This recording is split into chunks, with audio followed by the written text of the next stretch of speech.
toda a terra havia apenas uma linguagem e uma só maneira de falar. Sucedeu que, partindo eles do Oriente, deram com uma planície na terra de Sinar e habitaram ali. E disseram uns aos outros: vinde, façamos tijolos e queimemo-los bem. Os tijolos serviram-lhes de pedra e o betume de argamassa.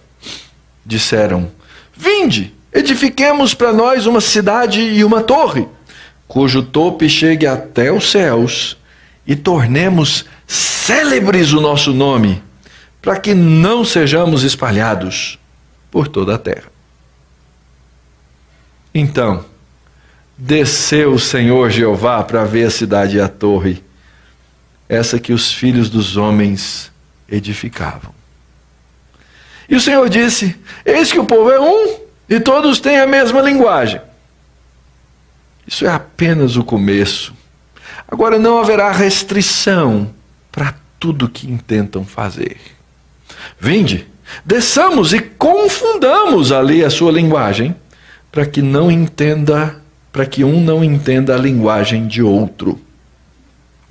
Destarte o Senhor os dispersou dali pela superfície da terra, e cessaram de edificar a cidade.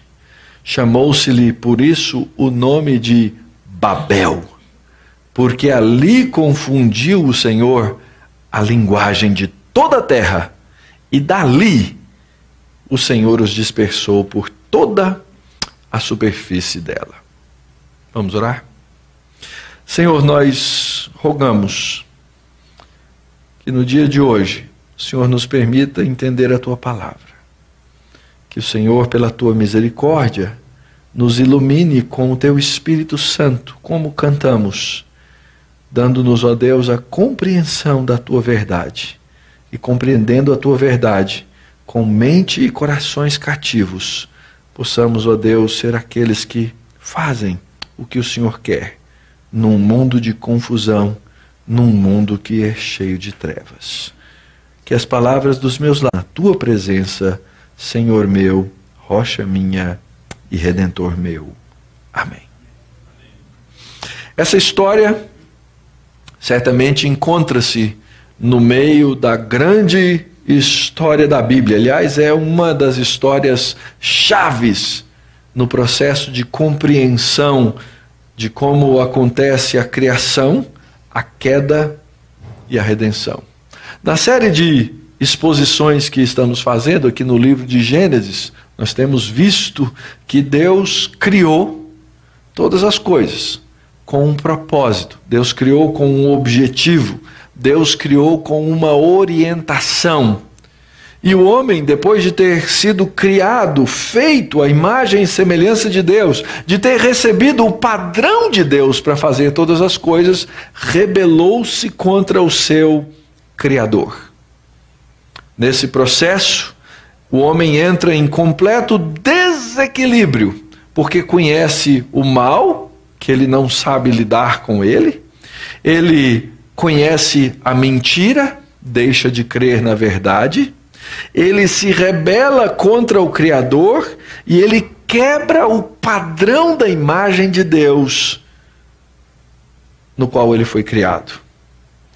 Essa queda, essa rebelião do homem, ela toma conta de todas as áreas da sua existência. Ela toma conta de todas as áreas da vida. E aqueles mecanismos da queda, trazidos pelo inimigo, por Satanás, eles agora fazem parte da nossa vida, fazem parte da nossa existência. Eles agora fazem parte da nossa própria natureza, que nós chamamos de natureza caída, cheio de consequências, as quais nós temos que lidar dia a dia com elas, para não nos vermos em trevas. E aí então precisamos, no meio do mundo caído, de redenção. Redenção. Não há como o homem viver em equilíbrio nesse mundo sem que ele seja resgatado, sem que ele seja redimido, sem que ele receba salvação da parte de Deus. Enquanto o homem não recebe isso, ele vive nessas trevas. Ele vive no seu pecado. Ele vive voltado para si mesmo.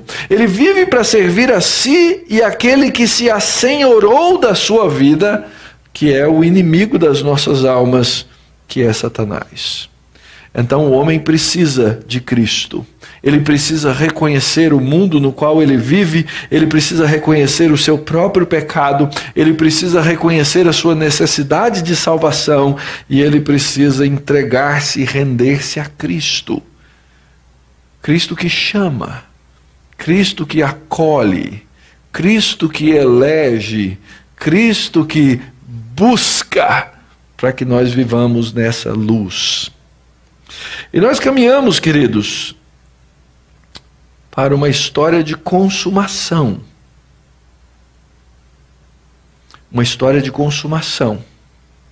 Um tempo no qual nós almejamos, nós desejamos ver a restauração de todas as coisas conforme está prometido na Bíblia. Tempo quando o mundo será totalmente refeito e nós vamos ver novo céu e nova terra. Tempo em que toda causa do pecado vai ser eliminada depois do grande julgamento de Deus. E viveremos então naquilo que conhecemos como um paraíso restaurado. O paraíso de Deus renovado. E ele vai ser claro, perceptível a todo olho. Aliás, nesse tempo de julgamento, nós aprendemos na Escritura que todo joelho vai se dobrar e toda língua vai confessar que esse mundo tem um Senhor. E esse Senhor é Jesus Cristo. Ele reina, Ele é o dono, Ele é o Senhor, e isso vai ser reconhecido por todos aqueles que se rebelam contra o Senhor. Nós, os salvos, os crentes, nós já reconhecemos isso. Nós já aprendemos isso. Nós temos a antecipação. É por isso que a Escritura diz que nós não vamos passar por julgamento e juízo. Porque nós já confessamos o senhorio de Cristo. Nós já confessamos e já nos dobramos diante dele, sabendo que ele é Senhor. Não sem lutas, não sem entraves, não sem batalhas, mas certamente sabemos e reconhecemos que esse fim virá. A história de Babel, que encontra-se aqui nesse processo, ou no meio dessa história, ela é mais uma demonstração de que esse processo de pecado continua no meio dos homens, continua no nosso meio. É muito interessante, porque, em primeiro lugar, essa história ela é uma ironia bíblica. Existe ironia na Bíblia? Existe. Essa história, alguém olhando de fora assim, diz assim, é quase uma piada. Quase uma piada. A maneira como o homem age diante de Deus é uma piada. A maneira como ele se rebela. Aliás, de novo, o nosso texto tem aquela estrutura que eu expliquei para vocês, uma estrutura que a gente chama de quiástica. Segue aquele mesmo padrão de toda a narrativa do dilúvio. E se você olhar na estrutura, você vê que toda a terra tinha só um idioma e termina com muitas linguagens em toda a terra. Vemos ali que o povo se estabelece para se reunir, para se ajuntar, e Deus os dispersa. Eles dizem um aos outros, vamos fazer tijolos. E Deus diz, vamos fazer confusão. Eles intentam construir uma cidade e uma torre. E Deus desce para ver. E a ironia do texto está exatamente aí. Deus não consegue ver do céu. Eles achavam que estavam fazendo um negócio tão grande que eles iam entrar no domínio de Deus e Deus ia ficar acanhado com aquilo que eles fizeram. E a ironia do texto é exatamente essa. Para Deus ver, ele tem que descer, porque lá de cima ele não consegue ver. Então Deus desce, olha e fala assim, que piada. Que piada a rebelião do homem! Não é assim que diz o livro dos Salmos? Ri-se o Senhor dos céus. Ele ri dessa tentativa arrogante do ser humano de colocar-se contra ele, de dizer que ele não existe, de dizer que ele não faz nada, de dizer que ele não está no domínio das coisas. Deus ri disso. Mas esse riso de Deus tem consequências sérias. Nesse riso de Deus existe juízo. E é interessante que a história de Babel não tem nenhum traço de graça. Todas as outras histórias que nós estudamos até agora, todas elas eu terminei explicando e mostrando o lado da graça de Deus atingindo. Aí parece nenhuma linguagem de graça. Uma linguagem absoluta de juízo contra aqueles que não são os filhos de Deus. Assim é o contraste, queridos. Assim é esse contraste daquilo que o homem tenta fazer aqui na terra e daquilo que Deus é e aquilo que ele faz no céu e a maneira como ele controla absolutamente toda a história humana. Nós temos ao longo das nossas exposições tratado das duas sementes, não é? A semente da mulher e a semente da serpente. Aqui nós encontramos mais um episódio na Bíblia em que essa semente da serpente se destaca, aparece e quer fazer algo que está além dos seus limites e além da sua capacidade. Essa história mostra como Deus destrói um reino secular para dar lugar ao seu reino eterno, e isso é um tema dominante da Bíblia toda. Essa história nós chamamos de história de Babel. Ora, o nome Babel é Babilônia. Esse é o nome. E essa Babilônia, ela vai ser, ao longo da narrativa bíblica, esse grande inimigo de Deus, que vai, em alguns momentos, oprimi-lo debaixo da mão de Deus, para ensinar-lhe a verdade. Por exemplo, para onde é que o povo vai cativo? O povo vai cativo para a Babilônia. E a própria história da Bíblia, no livro de Apocalipse, ela termina com a queda de quem? Da Babilônia. A queda da Babilônia. O lugar onde o homem se rebela contra Deus. Essa é uma figura bíblica reconhecida. Décadas atrás apareceu um filme nojento chamado Rio Babilônia.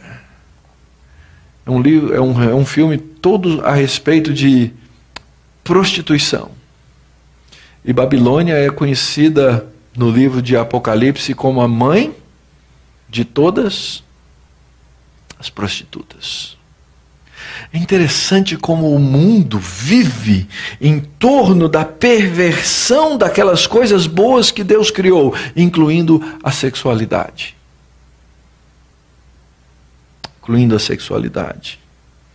Então o texto de Babel, ele vem para nos ensinar que Deus vai destruir esse reino secular para colocar no seu lugar o reino eterno. E a nossa narrativa, na verdade, ela começa no capítulo 10, no versículo 1, aquilo que nós chamamos de a Tábua das Nações. Existe aqui um elemento interessante, porque nós vamos ver que na Tábua das Nações, os 3 filhos de Noé, que saíram da arca, junto com as suas esposas, eles tiveram filhos, e a partir desses 3 filhos é que nascem todas as nações. Nós vimos anteriormente, no final da narrativa de Noé, no capítulo 9, que Noé fez profecias a respeito dos seus 3 filhos, Sem, Cam e Jafé, incluindo o fato de que a descendência de Cam é uma descendência amaldiçoada por causa do ato daquele filho, que foi um ato de desvergonha diante de Deus, quando ele descobriu a nudez do seu pai. Observa como o elemento da sexualidade está presente. O elemento da sexualidade está aqui presente. E há a maldição exatamente em função desse mau uso disso que Deus havia criado para o bem e para cumprir os seus planos, para cumprir os seus projetos. A primeira bênção que aparece na Bíblia é a bênção de Deus da fecundidade, da multiplicação, da reprodução, seguida do conceito da ordem de Deus de crescimento, de encher a terra. E aqui na narrativa de Babel, junto com a Tábua das Nações, nós encontramos a rebelião do homem contra a primeira bênção de Deus. Rebelião do homem contra a primeira bênção de Deus. Eles constroem aquilo para dizer, não, nós não queremos nos espalhar, nós não queremos fazer a vontade de Deus, nós não queremos encher a terra, nós queremos fazer aquilo que é a nossa vontade. E nós vemos aqui também uma inversão. O autor, ele inverte a ordem. Normal seria a gente ler o capítulo 11, né, na nossa ideia linear, seria lermos o capítulo 11 e entender por que as nações por que elas existem, por que elas se dividiram. E aí no capítulo 10, no texto anterior, entender ou ler, né, por que cada um se dividiu segundo as suas línguas, segundo as suas nações, segundo as suas diferentes famílias. Então, o autor inverte isso de maneira proposital, exatamente para nós entendermos, para nós vermos que quem faz essas coisas é Deus, que quem divide o homem é Deus, que quem separa o mundo é Deus, porque o homem havia se ajuntado para fazer aquilo que é mal, aquilo que é contrário à vontade de Deus. A Tábua das Nações, e nós não vamos lê-la completa, são 32 versos, ela tem divisões muito claras, muito objetivas. Primeiro, ela tem uma introdução e uma conclusão, né, bem claras. São essas as gerações dos filhos de Noé, Sem, Cam e Jafé, e nasceram-se filhos depois do dilúvio. E no final, o último verso da tábua diz, são essas as famílias dos filhos de Noé, segundo as suas gerações, segundo as suas nações, e destes foram disseminadas as nações na terra depois do dilúvio. E o capítulo 11 vai explicar o quê? Como eles se disseminaram, por que Deus, no final das contas, os dividiu, os separou nesse processo todo. Então nós temos aqui mais uma genealogia, e de novo dá para ver com clareza que essa genealogia, ela não tem propósito cronológico, como nós vimos lá na genealogia do capítulo 5, não nos foi dado para que a gente fizesse as continhas e descobrisse quantos são, de onde vieram, quantos anos passaram, mas ela tem uma estrutura diferente e muito proposital. Por exemplo, os filhos de Noé são Sem, Cam e Jafé. Só que quando o autor começa a falar das genealogias, assim como ele já havia feito antes, ele propositadamente coloca Jafé no começo. Não seria normal dizer assim, olha, esses são os filhos de Sem, Cam e Jafé. Então, de Sem nasceu fulano, cicrano, cicrano. De Jafé nasceu e assim por diante. Não, ele coloca Jafé primeiro. E aí então a história de Jafé, ela é bem curta. São versos 2, 3, 4 e 5. Os filhos de Jafé são X, Y, Z. Os filhos de Javã, que são etc. Esses repartiram entre si as ilhas das nações, nas suas terras, cada qual segundo a sua língua, segundo as suas famílias e as suas nações. Logo depois vem a genealogia, ou a tábua dos filhos de Cam. E esse sim vai ocupar a maior parte do texto. Quase todo o texto é ocupado desses chamados filhos de Cam. Então o texto descreve, no meio da genealogia, ele coloca alguns detalhes que ele quer chamar a nossa atenção. Verso 9, que esse Cuxi Nimrod foi valente caçador diante do Senhor, aí dizer-se como Nimrod, poderoso caçador diante do Senhor. O princípio do seu reino foi Babel. Então ele começa a nos preparar para a próxima história, ou para a conclusão dessa história, como surgiu Babel. Ele continua descrevendo, e no meio desses filhos de Cã estão vários dos inimigos dos filhos de Deus ao longo da história. Por exemplo, ele vai falar de Babel, ele vai falar da Assíria, ele vai falar de Nínive. Logo no comecinho, lá no verso 6, ele diz Cuxi e Mizraim. Mizraim é o Egito. São esses vários inimigos dos filhos de Deus. E por último, então, ele termina a parte dos filhos de Cã, como nos outros, são esses os filhos de Cã, segundo as famílias, as línguas, as terras em suas nações. E aí depois ele vai falar mais curto dos chamados filhos de Sem. A Sem, ou Sem, foi o pai de todos os filhos de Éber, e no meio ele coloca um indivíduo ou um personagem em destaque, verso 15. A Éber nasceram 2 filhos, um teve por nome Peleg, porquanto em seus dias se repartiu a terra. O que o autor está fazendo? Ele está ligando Babel, lá da geração dos filhos de Cã, com a geração dos filhos de Sem, quem era quem naquela época e por que se dividiram. E aí então ele encerra essa terceira sessão da mesma maneira. São esses os filhos de Sem, segundo as suas famílias, segundo as suas línguas, em suas terras, em suas nações. Então nós temos mais uma genealogia. Algumas coisas importantes da gente lembrar e aprender a respeito aqui. Esse é o relato dos filhos de Noé. Diferente do capítulo 5 de Gênesis, da genealogia que nós vimos lá, que são os filhos de Adão, aquela genealogia ela era linear. Ela vem uma atrás da outra, uma atrás da outra, uma atrás da outra. Aqui não, ela é uma genealogia que a gente chama segmentada, divide os filhos em 3 blocos e segue a linearidade dentro de cada um. Mas ela tem uma lógica, ela tem uma estrutura clara, refrão introdutório, refrão de conclusão e assim por diante. Isso é muito importante. Existem palavras-chave que ligam a genealogia ao texto de Babel, que vai vir no próximo capítulo que nós vamos olhar, né? Ele fala claramente sobre terra, sobre idioma, sobre linguagem, sobre nação, e cada um falava na sua própria língua, ou cada um, talvez melhor explicando, cada um tinha o seu jeito de falar. O narrador sutilmente coloca no meio da genealogia o princípio, uma nota biográfica que vai trazer então a história de Babel mais adiante. Então existe uma clara intenção no texto, quando ele inverte e coloca a genealogia primeiro, a história depois. Uma coisa interessante dessa genealogia, uma nota teológica, né? O texto diz assim, e eles tiveram filhos. Originalmente a gente lê o texto, e filhos lhes nasceram.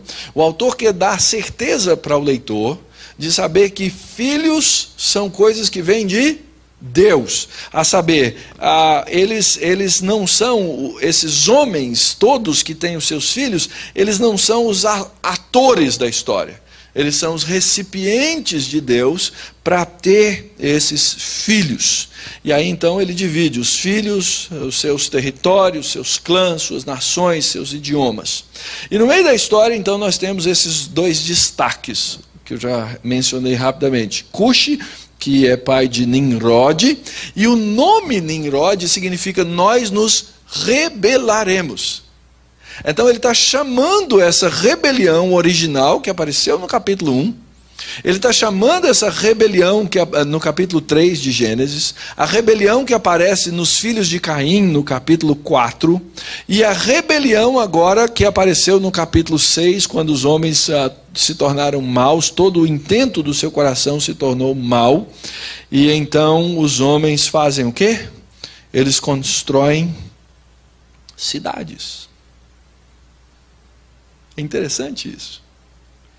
Aliás, a primeira menção que nós encontramos do conceito de cidade está onde? No capítulo 4 de Gênesis. Quem é o primeiro construtor de uma cidade? Lembram? Caim, o assassino.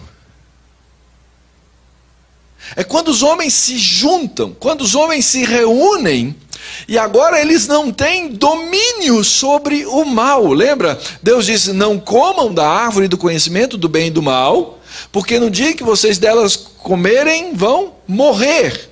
Satanás vem com a proposta dizendo: nada, Deus sabe que no dia que vocês comerem dessa árvore, vocês vão ser igual a Deus. E eles comem, e eles tomam, eles de fato tornam-se conhecedores do bem e do mal. Mas quando eles se tornam conhecedores do bem e do mal, e eu estou usando aqui a terceira pessoa, na verdade eu devia usar a primeira, quando nós nos tornamos conhecedores do bem e do mal, o que acontece? Nós não temos o controle sobre o mal, e nós nos tornamos escravos dele. É por isso que Paulo vai dizer lá em Romanos 7, miserável homem que sou, o bem que eu quero, eu conheço, eu sei o que é o bem, esse eu não faço, mas eu acabo preferindo e fazendo o mal. Esse é o reflexo que nós encontramos da queda na nossa história. E aqui então os homens constroem cidades, e eles constroem Babel, e eles constroem a Assíria, e eles fazem essas coisas exatamente para preservar esse mal. Para preservar o mal. Se unem para garantir o mal. Eles se unem para se colocarem acima de Deus. Então esse homem Nimrod, nós nos rebelaremos. Ele constrói a cidade, ele constrói Babel, e depois esses países, essas nações que são fruto dessa história, vão ser aqueles representantes da descendência da serpente, e vão ser os inimigos de Deus. Já no meio da genealogia de Sem aparece Peleg. A gente chama isso de uma figura, um nome feio, chamado paronomásia. O nome representa uma situação. O nome de Peleg significa, ou ele tem esse nome, porque nesse tempo Deus dividiu. O nome Peleg significa divisão, porque em seu tempo a terra foi dividida. A divisão resultante de Peleg, que é filho de Eber, do seu irmão Joctã, ela é fundamental para nós entendermos a história da redenção. Por quê? Porque é a partir de Eber, que é um descendente de Sem, que vai vir Terá, e Terá é o pai de Abrão. E é a partir de Abrão que Deus vai abençoar quem?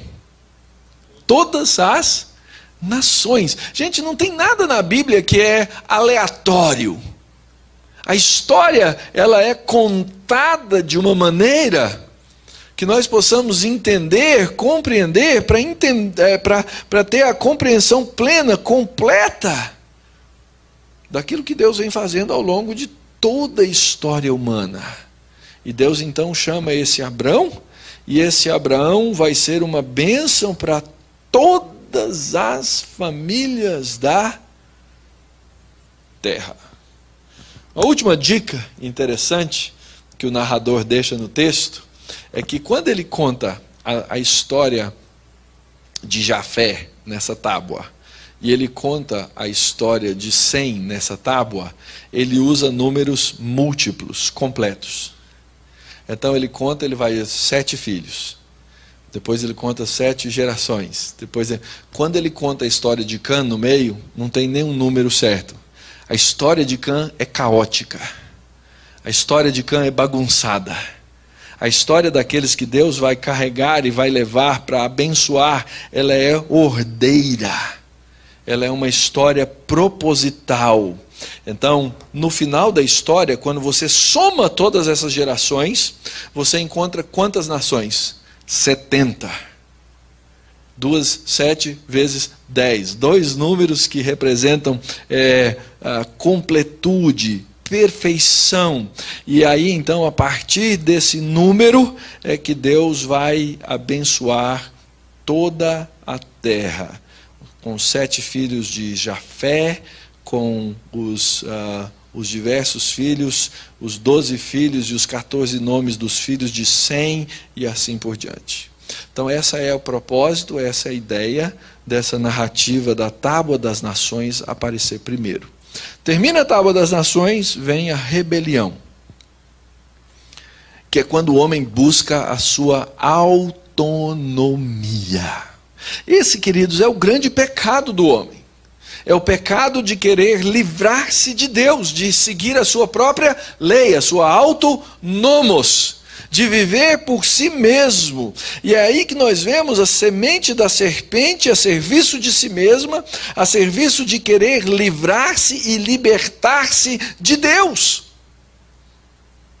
E assim vive o homem que não conhece a Deus, que não louva a Deus, que não busca a Deus. Ele não tem significado, então ele busca para si um significado na sua autonomia.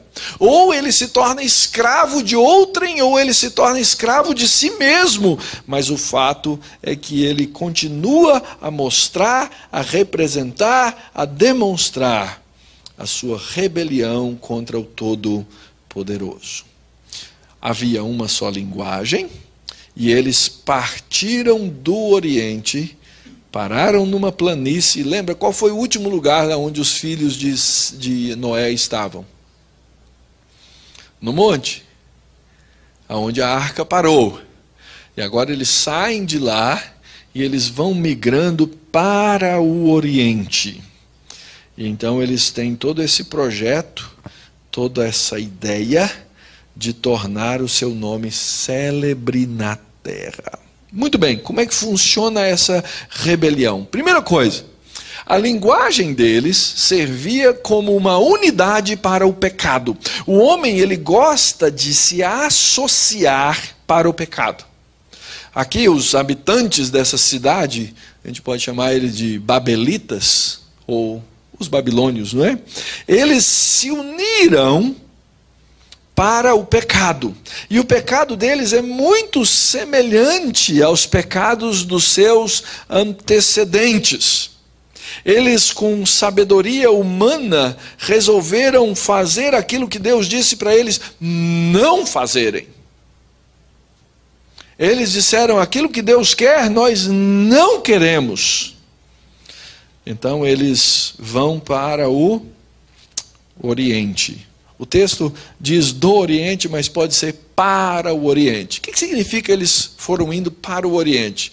Lembra, quando aconteceu o primeiro pecado, Deus colocou os querubins aonde? Ao Oriente do jardim. Quando Deus amaldiçoa Caim, Caim vai para onde? Vai para o Oriente. Isso significa, essa figura bíblica significa sempre afastar-se do Éden, afastar-se do paraíso, significa caminhar na direção do pecado, para longe de Deus. E o texto diz, os homens no seu coração, eles intentam edificar para si uma cidade, eles seguem o modelo de Caim, para construir, para edificar a cidade dos homens. Isso depois vem a ser uma figura na teologia muito forte. A cidade de Deus versus a cidade dos homens. E os homens, eles constroem a sua própria cidade. Babel reivindicava naquele tempo ser o centro do mundo. E ela se torna uma sátira da vanglória dos homens. Babel pode significar o portão ou a residência dos deuses. Agora, o autor do texto, ele faz essa paródia, usando essa palavra Babel, que significa bagunçar, confundir. E eles acreditavam que o que eles faziam entrava no céu. Que pretensão! Aliás, essa é a história dos homens, queridos. Os homens, eles têm sempre essa pretensão, a pretensão de tomar a habitação de Deus, de tomar o lugar de Deus. E eles usam aqui a tecnologia a serviço do mal.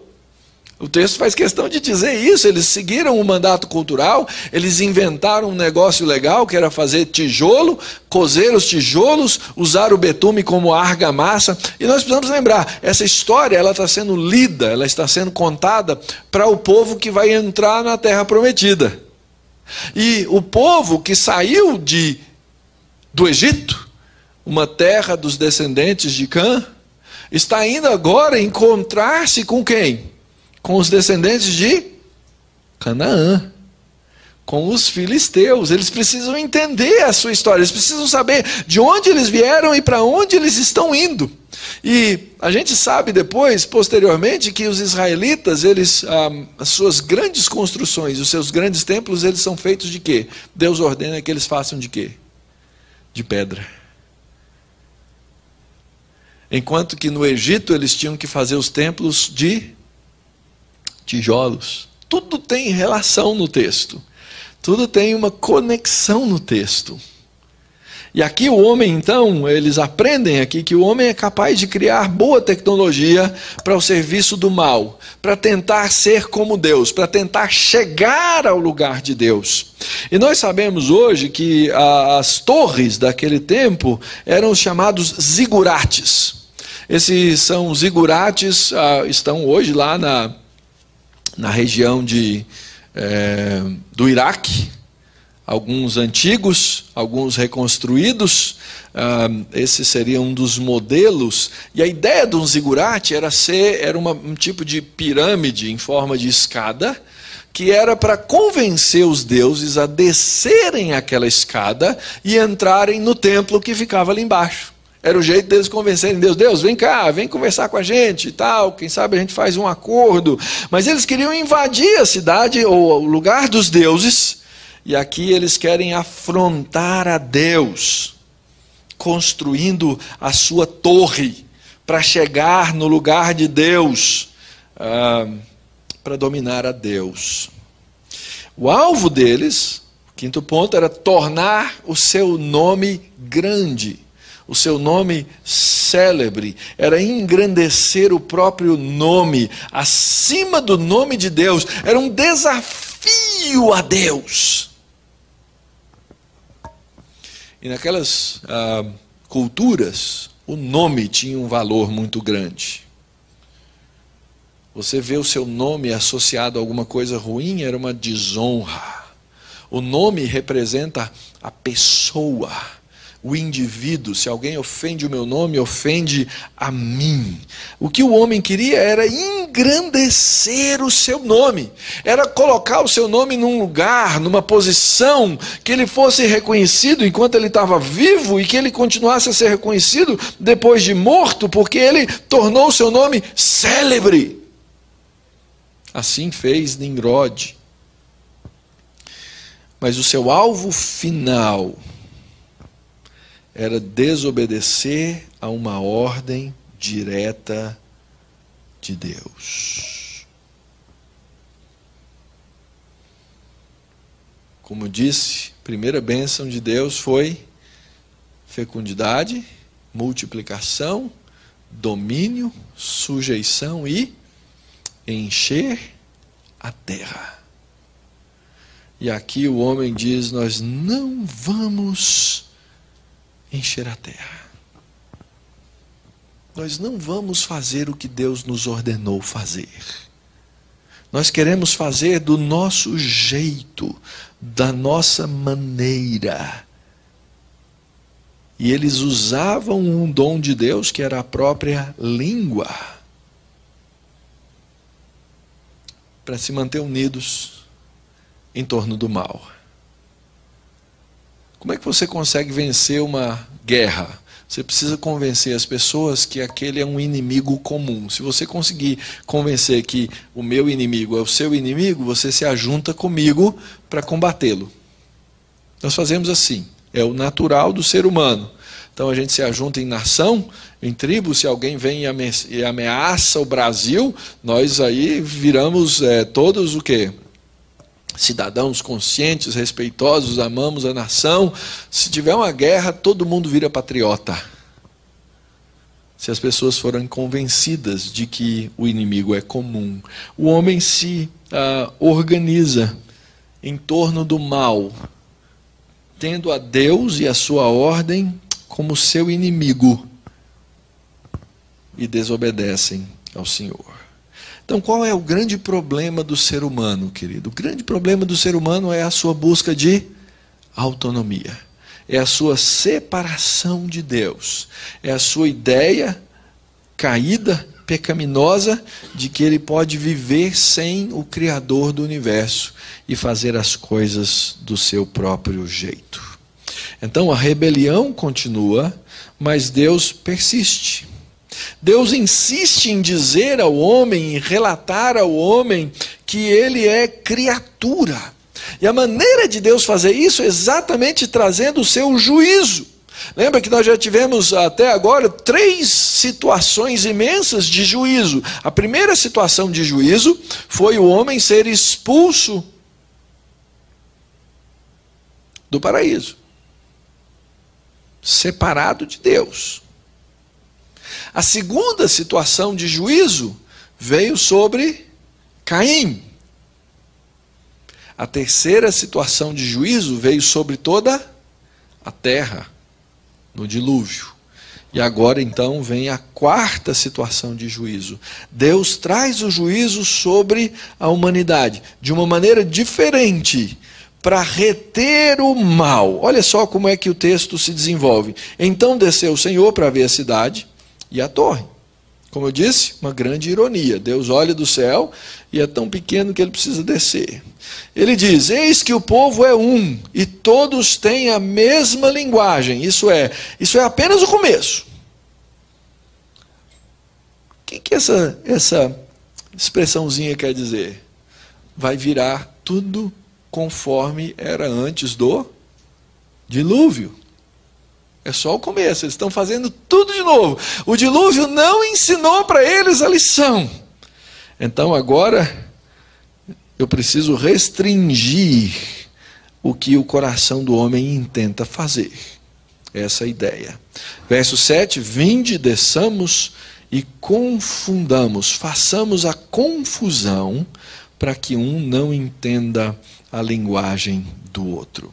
Então a primeira parte do texto nos mostra que Deus desce, como eu disse, muito baixa, muito terrena, muito carnal. Deus vem para investigar aquilo que os homens faziam, aquele zigurate, para ver aquilo que na verdade a Deus é insignificante, para ver isso que os filhos do gênero humano fazem, que eles estavam construindo.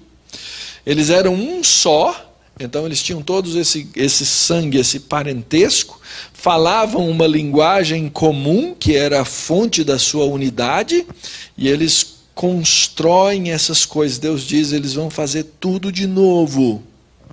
Isso é apenas o começo. Eles vão repetir o padrão da maldade anterior.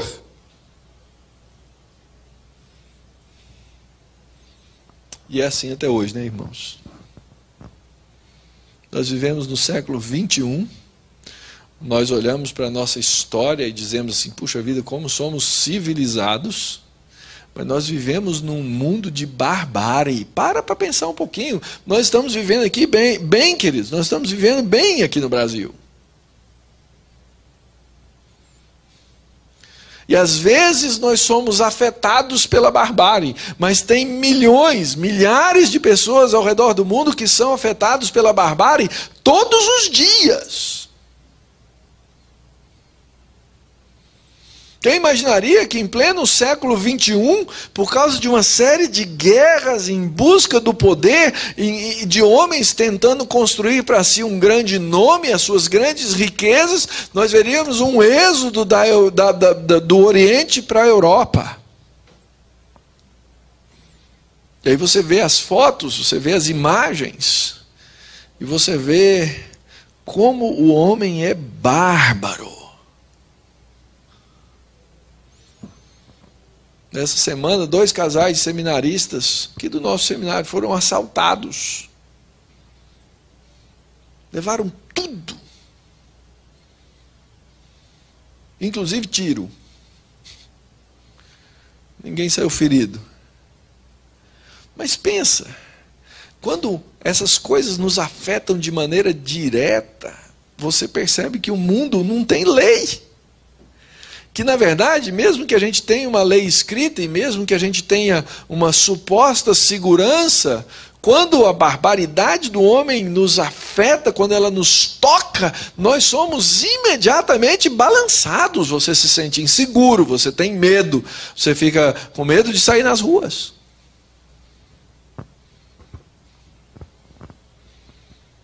A insegurança vem. É um mundo bárbaro.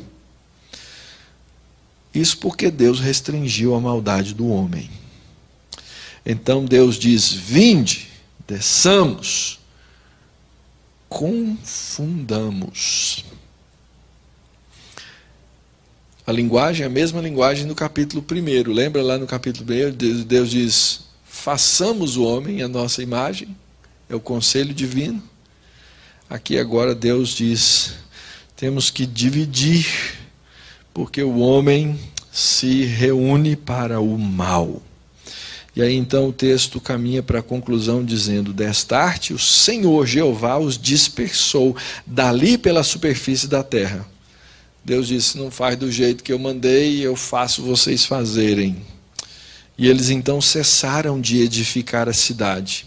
Chamou-se-lhe por isso o nome de Babel, porque ali o Senhor confundiu a linguagem da terra, e dali o Senhor os dispersou por toda a superfície. Primeiro, é o Senhor quem dispersa. Ele faz fazer e cumprir a sua vontade. Na verdade, o que Deus está fazendo é reverter aquilo que os homens querem fazer. Ele inverte o processo. E aí então eles cessam de edificar porque eles não se entendem mais. Ou seja, Deus impede o crescimento da cidade dos homens. Deus traz a confusão para que o homem não possa mais cumprir os seus próprios intentos.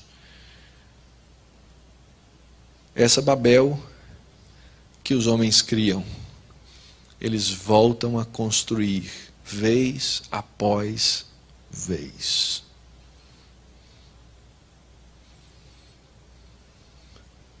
É isso que nós estamos vendo no mundo hoje, queridos. Nós olhamos e o mundo ao nosso redor, e às vezes a gente tem um certo orgulho do que a gente vê, né? É impressionante. Nós vivemos num mundo globalizado. Qual a tendência desse mundo hoje? Se você quer viver bem no mundo globalizado, você tem que falar uma língua. Uma língua. Senão você não consegue chegar nos lugares, ir aos lugares, ver os lugares. Nós estamos voltando a Babel. Nós estamos voltando a Babilônia. Nosso intento é reverter aquilo que Deus fez. Não tenho a menor dúvida disso.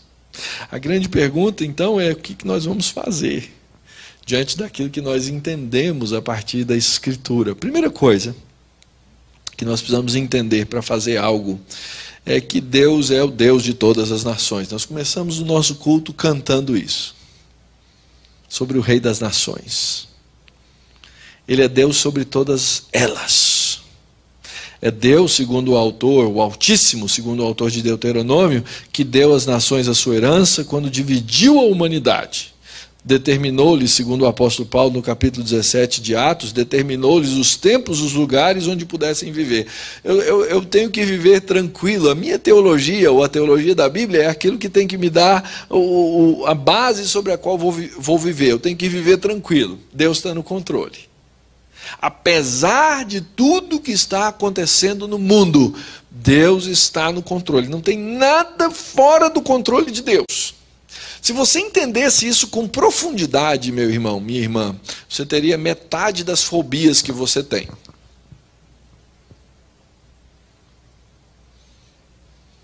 Ou talvez você não tivesse nenhuma.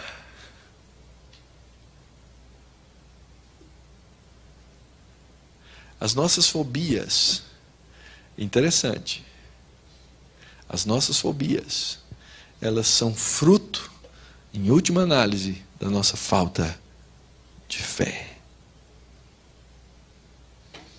É por isso que a Escritura diz, o Senhor Jesus diz, não andeis ansiosos de coisa alguma. O Senhor faz todas as coisas, Ele é o Senhor do universo. Ele veste a erva do campo. E Ele é seu Pai. Ele é o seu Salvador. Ele é o seu Redentor. Para que é que você vai ter medo? Para que você vai ter ansiedade? Mas tantas vezes nós somos tomados pela nossa falta de fé. Então, o que faremos? Reforce a sua boa teologia. Aprenda com a Bíblia, aprenda com a palavra de Deus. Ore diante de Deus, converse com Deus. Porque esse cântico que nós cantamos dizendo que Ele é o Senhor das nações, se Ele é o Senhor das nações, Ele é o Senhor sobre a sua vida. Confie nele. Aprenda isso. Segunda coisa. O mundo precisa de divisão. É interessante isso. Porque quando o homem se une, ele se une para uma depravação terrível. E eu acredito sinceramente que esse projeto de globalização, ele é o caminho para Babel. Nós construímos com os nossos tijolos contemporâneos, com a nossa tecnologia de hoje, a habilidade, a capacidade de fazer proliferar o mal, de mostrar a nossa arrogância. Eu não vou dizer com todas as letras, e vocês sabem, eu não sou desses de teoria da conspiração, dessas coisas que existem por aí, mas eu fico olhando para as Nações Unidas, aquele prédio lá em Nova York, e me perguntando se aquilo não é a nova Torre de Babel. Já parou para ler os documentos das Nações Unidas? Impressionante. Como tem coisa que é essencialmente anticristã.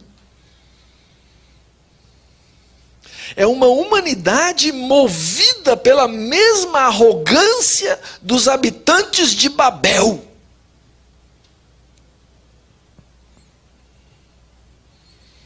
Uma louca megalomania de um homem que quer tomar o lugar de Deus. Porque tem medo da sua vulnerabilidade. Mas não quer crer em Deus. Vamos pensar em algumas dessas coisas. Qual o grande lema do conceito de unidade, por exemplo, nas Nações Unidas, nas alianças humanas? Paz, não é? Primeiro, não resolvem nada. Mas o pior, eles querem paz sem o príncipe da paz. Percebem a ironia?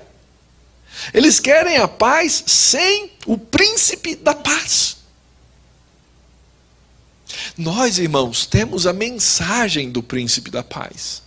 E às vezes nós ficamos calados, nós não falamos sobre o príncipe da paz. Às vezes nós nos engajamos e adentramos esses projetos humanos e arrogantes.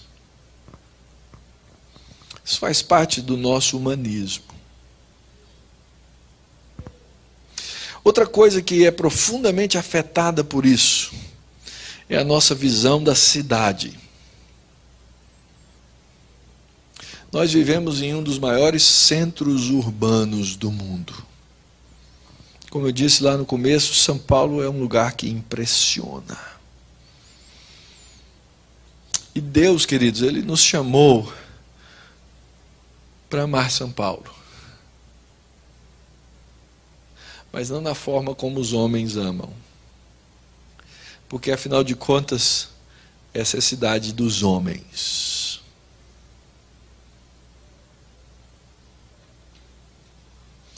Às vezes eu fico olhando algumas coisas no jornal, na televisão, nas mídias sociais. Elas parecem tão absurdas, porque parece que a gente vive num outro mundo, que a gente se recusa a crer. Mas vamos parar um pouquinho para pensar na cidade dos homens. Na grande cidade dos homens, queridos, existe comércio de gente. Você sabia que nesse momento aqui na nossa cidade tem gente, pessoa, indivíduo que tem nome, sendo vendido. E tem gente comprando.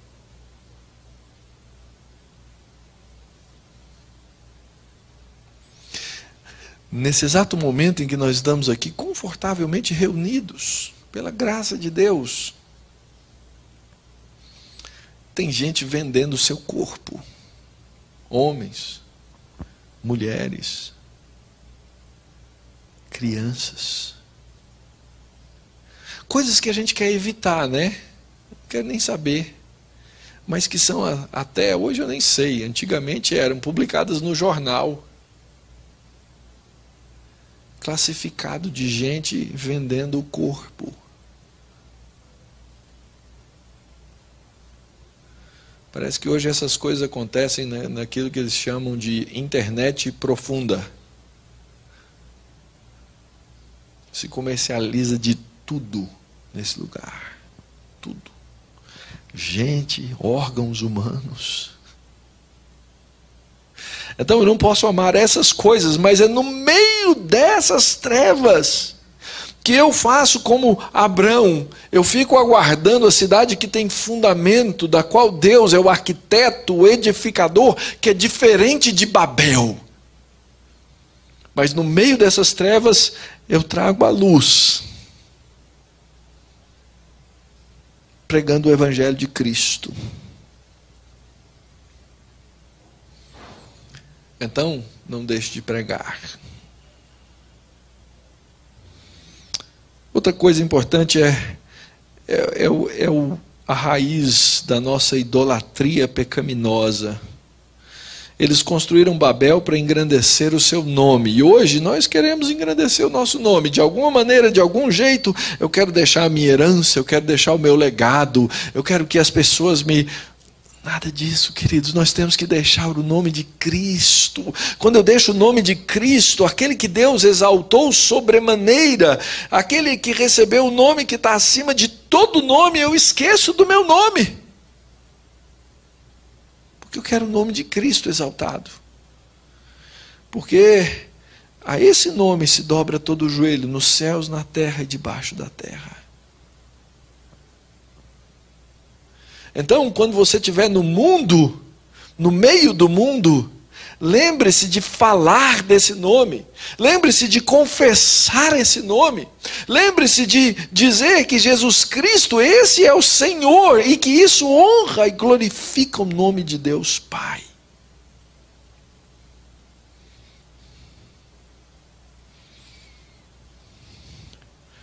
Isso vai engrandecer a cidade de Deus. Essa que nós almejamos, essa que nós esperamos.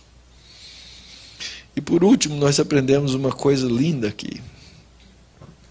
Lá em Babel, a língua única funcionava como um instrumento de unidade.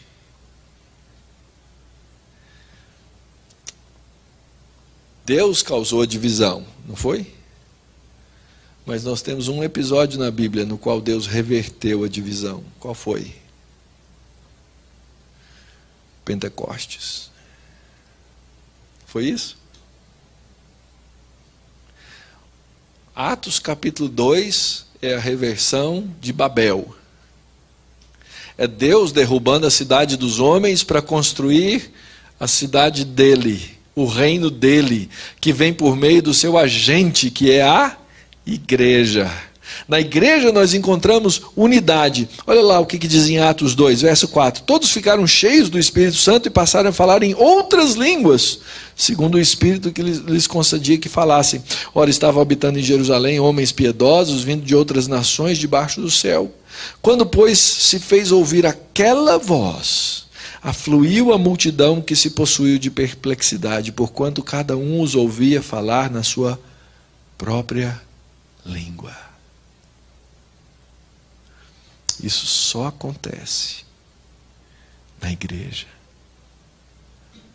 É o único lugar no mundo onde os homens não se reunirão para fazer crescer o mal, mas eles vão se reunir para fazer crescer o nome de Cristo. Isso é tão tremendo. Essa igreja espalhada no mundo inteiro, falando de um só Senhor, um que abre a porta do céu para a gente conversar com Deus, para a gente falar com Ele. E a certeza, queridos, que no final, essas coisas aí vão acontecer. Verso 2 de Apocalipse 18. Caiu a grande Babilônia, se tornou morada de demônios, covil de toda espécie de espírito imundo e o esconderijo de todo gênero de ave imunda e detestável. Pois todas as nações têm bebido do vinho do furor da sua prostituição. Com ela se prostituíram os reis da terra. Também os mercadores da terra se enriqueceram à custa da sua luxúria. Ouvi outra voz do céu dizendo: retirai-vos dela, povo meu, para não serdes cúmplices em seus pecados, e para não participardes dos seus flagelos, porque os seus pecados se acumularam até o céu, e Deus se lembrou dos atos iníquos que ela participou. Você tem que ter a certeza, a convicção mais absoluta e plena de que Deus vai trazer juízo. Babilônia vai ser julgada. E eu não quero me encontrar nos portões de Babilônia. Eu quero me encontrar no lugar santo de Deus, separado de cada uma dessas coisas. E nesse tempo, nesse dia, nessa hora, todos vão reconhecer essa verdade desse hino. Não há lugar no mundo que não se chame teu. Criador de todo povo, língua e nação, infindo é o teu reino em toda a terra e céu. Pai, Filho e Espírito, ouve a nossa adoração.